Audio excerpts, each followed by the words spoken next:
আল্লাহ আমাদের প্রতি দয়া করেছে, আমরা মুসলিম মিডিয়া, অবশ্যই আল্লাহর প্রতি আমাদের অগাধ বিশ্বাস। আছে। হে আল্লাহ, তুমি আমাদের মজলুম বিডিআরের দোয়াটুকু কবুল করে নাও, আমাদের রিজিক বাড়ায় দাও, আমাদের রিজিকের সামনে যারা বাধা হয়ে দাঁড়িয়েছে তাদেরকে তোমার রহমত দান করো, তারা যেন তাদের মনকে শক্ত মনটা পাথর হয়ে আমাদের বিডিআরের দিকে ন্যায্য অধিকার আদায়ের জন্য তারা যেন আমাদের দিকে সুনজর দৃষ্টি দেয়। হে আল্লাহ, ডক্টর ইনু সাহেব এই পৃথিবীর একটা শ্রেষ্ঠ দয়ালু এবং মানবতার বীর হিসাবে পরিচিত প্রতিটা দেশে দেশে, কিন্তু আমরা মজলুম বিডিআরের খোঁজখবর এখনো ওনার কানে পৌঁছে নাই। আল্লাহ, যে কোনো প্রকারে হোক মজলুম বিডিআরের খবরটুকু ডক্টর ইউনূস সাহেবের কাছে পৌঁছে দেন। উনি একটা ফসল্লা করে দিতে পারবেন ইনশাআল্লাহ। আমরা আশাবাদী, আল্লাহর উপর বিশ্বাস রাখি, ডক্টর ইউনূস সাহেবের উপর বিশ্বাস রাখি। ইউনূস সাহেব আমাদের দিকে মহব্বতের দিকে তাকাবেন, আমাদের দৃঢ় বিশ্বাস। আল্লাহ হাফেজ। আচ্ছা, আপনাদের তো আগেও আন্দোলন করেছেন, কিন্তু এখনো আন্দোলন করছেন, এখনো কোনো আর কি আপনাদের সমাধান মিলছে না। আসলে এর পিছনে কি কোনো অন্য কোনো শক্তি আছে যে আপনাদের এই কাজগুলো করতে দেওয়া হচ্ছে না বলে মনে হয়? এটা অনেক পিছনে অনেক শক্তি লুকিয়ে আছে, যেই শক্তিগুলা আমরা খুঁজে পাচ্ছি না। আমাদের হাতে এই খুঁজে পাওয়ার কোনো কলম নেই, খুঁজে পাওয়ার কোনো ব্রেন নাই। যাদের কাছে খুঁজে পাওয়ার ব্রেন আছে, কলম আছে, তারা আমাদের প্রতি অবহেলা করতেছে, তাদের প্রতি শক্ত প্রতিবাদ দিচ্ছে যেন এই বিচারটা যাতে না হয়।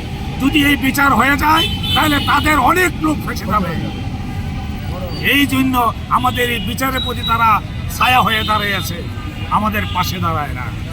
আমরা বুঝে ফেলেছি, সুশীল সমাজ জানে, পৃথিবীর লোকে জানে, আনাচে কানাচে বাংলার প্রতিটা মানুষ জানে যে এই বিডিআর হত্যাকাণ্ড কিভাবে হয়েছিল, কিভাবে করেছে, কার ইঙ্কিত হয়েছে, কে বা হত্যা করেছে। বিডিআর নিষ্পাপ, নির্দোষ, বিডিআর কোনো অপরাধ করে নাই, মজলুম বিডিআর। আল্লাহ আমাদের প্রতি সহায় থাকবেন ইনশাআল্লাহ।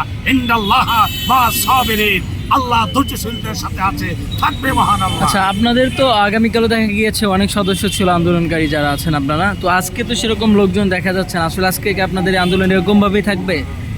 আন্দোলন অব্যাহত থাকবে। যুদ্ধের ময়দানে ছুটি হয়, যুদ্ধের ময়দানে লং লিভ ছুটি হয়, কেজি লিভ ছুটি হয়। এটা আমাদের যুদ্ধের ময়দান, যুদ্ধের ময়দান। আমরা হাটলাইনে আছি এখন বর্তমানে। আমরা ট্রেনিং সোলজার, ট্রেন সোলজার, সরকারের সৈন্যের মতো ছিলাম আমরা, কিন্তু এখন আমরা সরকার আমাদের কোনো খোঁজখবর নিচ্ছে না। না নিল সরকার যে আমাদেরকে সুন্দরভাবে পরিচালনা করেছে, সরকার আমাদেরকে সুন্দর দিক নির্দেশনা দিয়েছে, আমরা ওই দিক নির্দেশনা দিয়ে আমরা চলছি এবং চলবো। আমরা কোনো অত্যাচারী জুলুমের কাছে আমরা মাথা নত করবো না, আমরা ওই দিকে যাবো না। আচ্ছা, আপনাদের কালকে 10 সদস্যের একটা প্রতিনিধি দল থানায় গিয়ে কথা বলেছে, তো আসলে কি রেজাল্ট এসেছে থানায় গিয়ে? এটা রেজাল্ট আমরা এখনো পাই নাই, আমাদের মনোমতো রেজাল্ট হয় নাই। এই জন্য আমরা এটাকে প্রত্যাখ্যান করেছি। আপনাদের কি উপস্থাপন করা হয়েছিল? উপস্থাপন করেছিল প্রজ্ঞাপনের ধারাটাকে বাতিল করার জন্য, কিন্তু তারা ওই ধারা বাতিল করতে রাজি না। না বিদায় আমরা তাদের দাবি মানি না। না, শুধু একটা দফা 19 নম্বর আর কি এটা বাদ দিতে বলেছে আপনাদেরকে? জি, ওমরটা বাদ দেন। এদিকে আমরা তাদের যত রকমের কায়দা কৌশল আছে আমরা কিছুই মানি না। আচ্ছা, আমরা আন্দোলন চলবে, চালিয়ে যাবো ইনশাল্লাহ। দর্জলুগুতি থেকে আমরা থাকবো। আমরা বীরের উত্তরসূরি, আমাদের বাংলাদেশ রাইফেলসের 2 জন বীরশ্রেষ্ঠ আছে, তাদের উত্তরসূরি আমরা বীরের মতো রাজপথে থাকবো, বীরের মতো কথা বলবো, বীরের মতো চলবো, কিন্তু আমরা অন্যায় কাজে লিপ্ত হব না।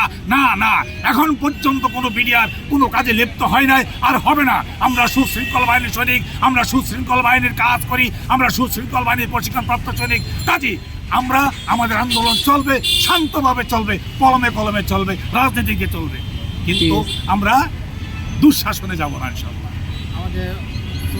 আমাদের চলমান আন্দোলন চলবে।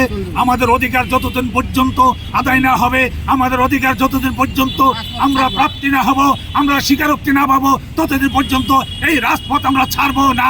না না, ঠিক আছে।